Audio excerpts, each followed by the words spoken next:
Assalamualaikum warahmatullahi wabarakatuh. Waalaikumsalam warahmatullahi wabarakatuh.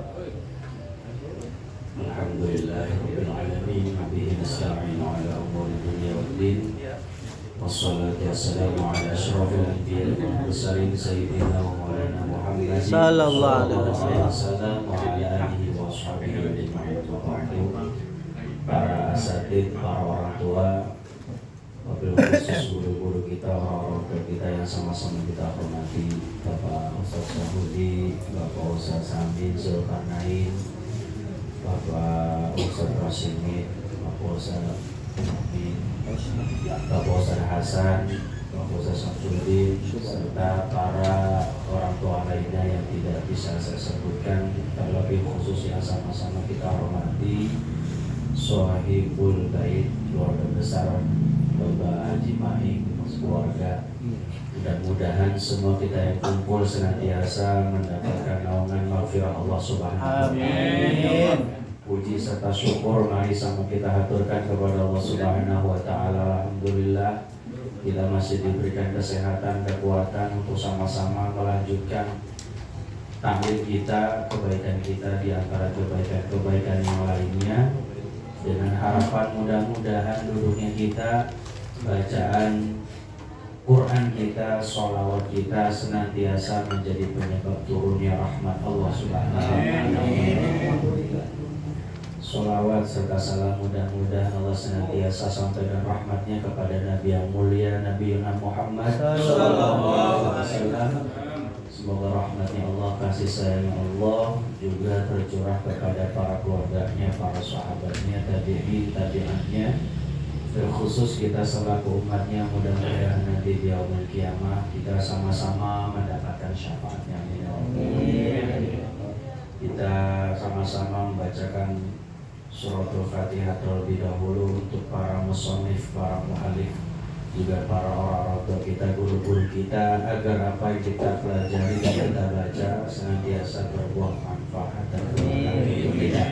Al-Fatihah biqabul wa ila hadratir Rasul ali tamami kulli sul al-Mustafa akhir Rasul ala hadratin Nabi Mustafa Rasulullah Muhammad sallallahu alaihi wasallam wa ala alihi wa sahbihi wa sahbihi wa dzurriyyatihi wa ahli baitihi kiram wa jami'i sahabati ajma'in jami'a awliya wa amrin wa syahada wa salihin, khususan hadratus sultanil awliya al-Baghdadi Syekh Muhyiddin Abdul Qadir Jilani wa hadratus Sayyid Abi Hamid Muhammad bin Muhammad Al-Ghazali Al-Tusi wa hadratus Sayyidul Imam An-Nawawi Ad-Dimashqi wa usulih wa furu'ih wa nafa'na bi ulumihim wa barakatihim. Al-Fatihah. A'udzu billahi minasyaitonir rajim. Bismillahirrahmanirrahim. Alhamdulillahi rabbil alamin arrahmanir rahim maliki yaumiddin.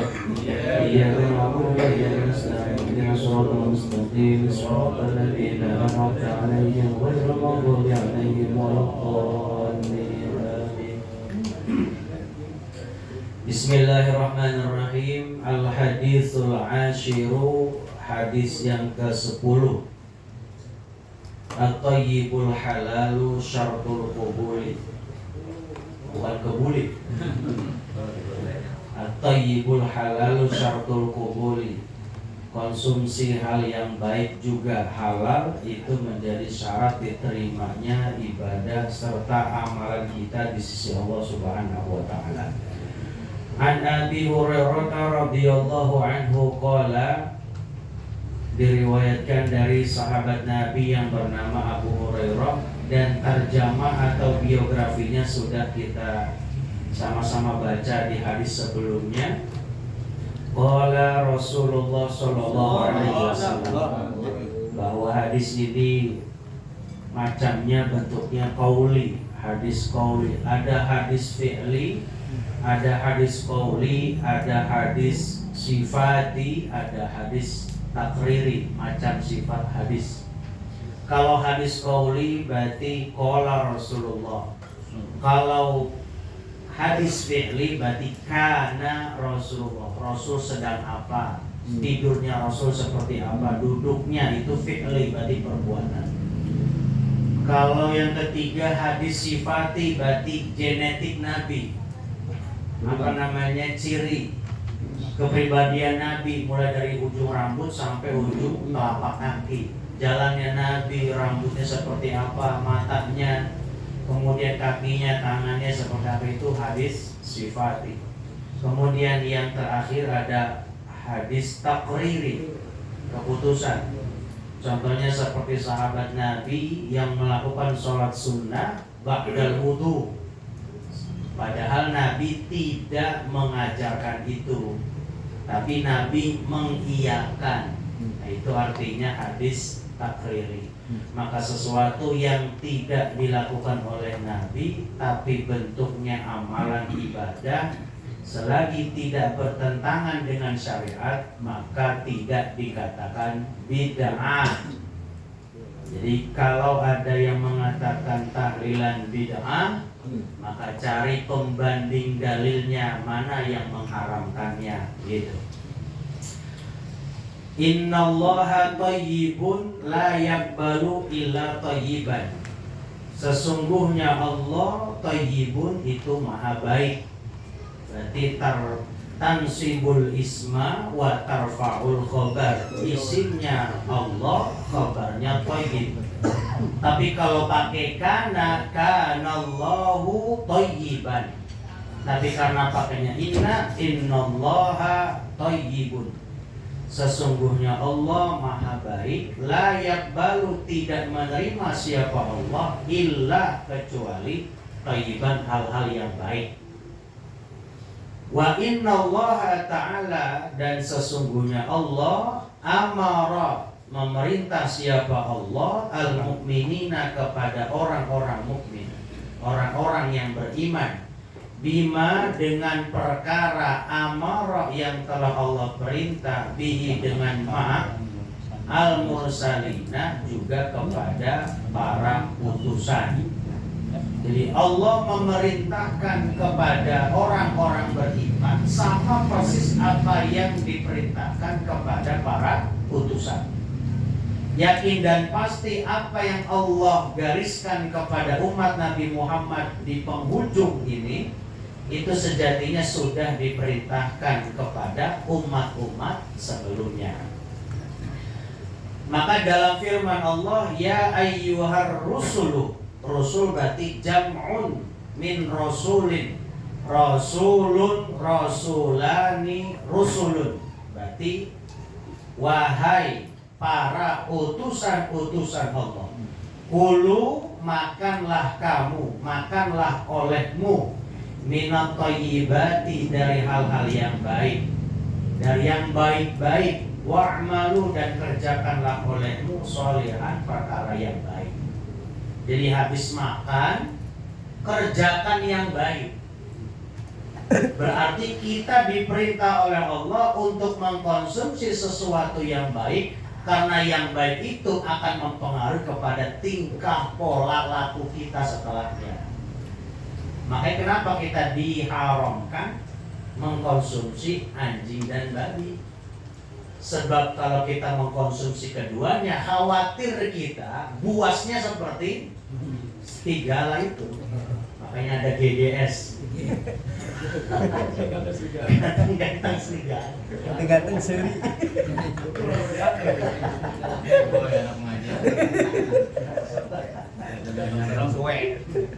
Itu ya. Tapi juga bukan berarti dua hewan yang diharamkan oleh Allah dalam Al-Quran bukan berarti kemudian menjadikan kita makhluk yang paling suci di antara keduanya. Karena bisa jadi dengan makhluk yang paling najis sekalipun itu bisa menghantarkan manusia menuju makamnya mulia. Ada sufi yang bernama Abu Yazid Al-Bustami menempuh makam usul kepada Allah itu melalui anjing. Jadi mau berangkat Jumatan, yang pernah saya sampaikan itu, mau berangkat Jumatan papasan sama anjing. Kemudian sontak karena memang khawatir gamis atau kakinya terkena anjing, maka dia spontan ngangkat gamisnya gitu. Akhirnya baru selangkah dua langkah baru sampai Indomaret gitu ya. Ada suara tak berupa, sombong sekali kau Yazid Bustami. Kata suara tak berupa tadi, ternyata alih-alih itu adalah suara anjing. Iya. Kalau gundam. Jadi kata anjing tadi, kalau najisku atau tubuhku menempel kepada pakaian dan kakimu, gampang saja wahai Yazid, kau cukup dengan 7 kali basuhan air yang salah satunya dicampur dengan debu atau tanah, selesai dan hilanglah najis itu. Tapi kalau kesombongan yang ada dalam hatimu menganggap dirimu lebih suci daripadaku, 7 lautan samudra dan juga pasir yang ada di pepantaian itu tidak akan mampu menghapus ketakaburan di hadapan Allah Subhanahu wa taala. Ada juga anjing. Barokahnya anjing itu apa? Menjaga 7 pemuda yang tidur di mana? Di gua. Ashabul Kahfi. Tidur 309 tahun, dikira cuma 1 malam. Jadi itulah kayak lagu dangdut, gimana? Indahnya 1 malam. Iya. Jadi tinggal apa sih? Dia tinggal apa tuh? Iya kan udah 300 tahun udah ganti. Yang bisa nyawer. Kecap. Wa qala ta'ala aidan, Allah juga berfirman di ayat yang lain, ya ayyuhalladzina amanu. Maka tingkatannya jelas. Kalau tadi rusul, utusan-utusan Allah, maka turun derajatnya ke bawah, orang-orang yang beriman. Ya ayyuhalladzina amanu. Berarti kan perintahnya jelas kepada rasul, turun kepada orang-orang beriman. Amanu, wahai orang yang beriman, kulu makanlah olehmu min thayyibati, dari hal-hal yang baik, marazaqnakum, mak sesuatu razaqna yang telah aku anugerahkan, yang telah aku rizkikan kum kepada kalian. Berarti kan rizki itu tidak hanya dari seukur uang dalam dompet. Rizki itu tidak hanya sebatas nominal saldo dalam rekening, tapi kita bisa duduk dari jam 8 sampai setengah 10, bari bebadogan, bari makan, itu juga rezeki gitu. Bungkus apa lagi itu? Yang tidak bisa kita dapat di luar gitu ya. Summa dzakar rajul. Nah, tidak sampai situ, Rasul menyampaikan lagi, diceritakan summa dzakara. Di sini masih Rasul, konteksnya masih Rasul. Asal kalimatnya dzakara rasulu ar-rajula gitu. Dzakara berarti fi'il madhi, ar-rasulu fa'il, ar-rajula maf'ul. Kemudian dzakara menyebutkan siapa Rasul atau menceritakan siapa Rasul, ar-rajula tentang seorang laki-laki, yutilu safar, yang memanjangkan perjalanannya. Jadi sedang melakukan perjalanan panjang itu orang. Asy'atha, kemudian rambutnya acak-acakan. Aghbara, mukanya atau badannya penuh debu, udah kayak dengkilah orang jalanan. Aghbara, badannya penuh debu. Yamuddu, madda yamuddu apa itu? Memanjangkan siapa rajul. Asal kalimatnya yamuddur rajulu yadaihi, kedua tangannya rajul, ila sama'i, ke langit. Jadi Rasul menceritakan ada seseorang yang dekil, kumel, rambutnya acak-acakan. Nah, di pinggir jalan tapi ngangkat kedua telapak tangannya menghadap ke langit. Ya Rabbi, ya Rabbi. Nah itu.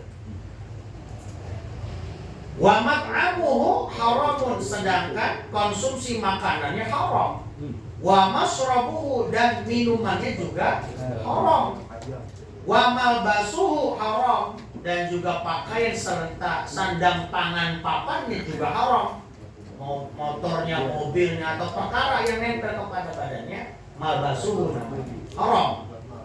Wa ghudhiya, dan makanannya atau yang dianugerahkan kepadanya juga dengan yang haram. Fa anna yustajabu lidzalika, apakah diijabah orang modelnya begitu?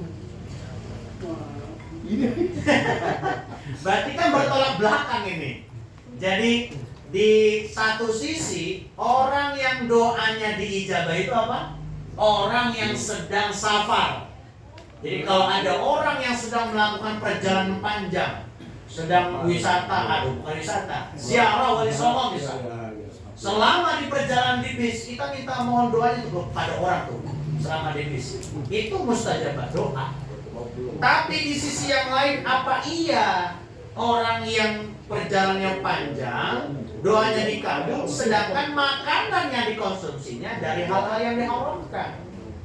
Nah, makanya masuknya kategori apa itu? Kategori pada orang yang harus masuk ke dalam tubuhnya dengan cara yang baik, maka nanti akan berproses kepada perilaku juga yang baik. Makanya kata Imam Ibnu Hajar Al-Asqalani dalam Fathul Barinya, itu kan makomnya kan di belakang makom Imam Syafi'i, Imam Ibnu Hajar. Ibnu Hajar kan ada dua, ada Imam Ibnu Hajar Haytami Ahlul Fiqih, yang kedua ada Imam Ibnu Hajar Al-Asqalani. Nah, Imam Ibnu Hajar Al-Asqalani musnidul hadis, orang yang hadis. Kata beliau, anna kulla da'in yustajabu lahu, bahwa setiap doa orang yang berdoa kepada Allah pasti diijabah. Tarotan bi'iwadihi wa tarotan bi'ainihi, kata beliau. Kata Imam Ibnu Hajar Al-Asqalani, semua yang kita doakan kepada Allah semuanya diijabah. Hanya saja opsinya dua. Tarotan bi'iwadihi, apakah itu doanya diganti dialihkan dengan yang lain, atau langsung diijabah dengan yang kita minta. Kita mintanya motor baru mau lebaran, tiba-tiba langsung dikasih cash, oh berarti itu istijabah doa masuk. Tapi pun kalau minta motor baru nggak diijabah menjelang lebaran, tapi THR-nya gede, nah itu namanya bi'iwadihi, itu juga ijabah doa. Kita minta rezeki duit yang banyak, nggak dikasih sama Allah duitnya banyak, tapi sehat badannya, kuat kerjanya, itu juga rezeki. Itu namanya tarotan bi'iwadihi. Terkadang diganti dialihkan yang lain, terkadang dikabul dengan apa yang kita minta. Itu namanya istijabah doa. Makanya ud'u ila rabbika ila sabil rabbika bil hikmah. Ud'uni astajib lakum. Ud'uni astajib lakum. Doalah kalian kepadaku, astajib lakum, pasti aku akan ijabah. Jadi kita dianjurkan yang pertama untuk mengkonsumsi hal-hal yang baik, supaya menjadi syaratul kubul, menjadi syarat diterimanya ibadah kita dan doa-doa kita. Yang kedua, hikmahnya adalah kita harus berlaku husnuzon akan ijabah doa yang Allah berikan dan anugerahkan kepada kita. Karena bisa jadi Allah mengijabah doa itu sesuai kebutuhan kita, bukan kemauan kita. Jadi kalau kita mintanya apa, Allah kasih apa, itu sesuai kebutuhan. Karena kalau sekaligus brek gitu, nanti kaget ngelolanya. Iya, kalau tiba-tiba besok dikasih proyek tambang kan repot ya. Ngeri ya baik. Jadi kita naik banyak.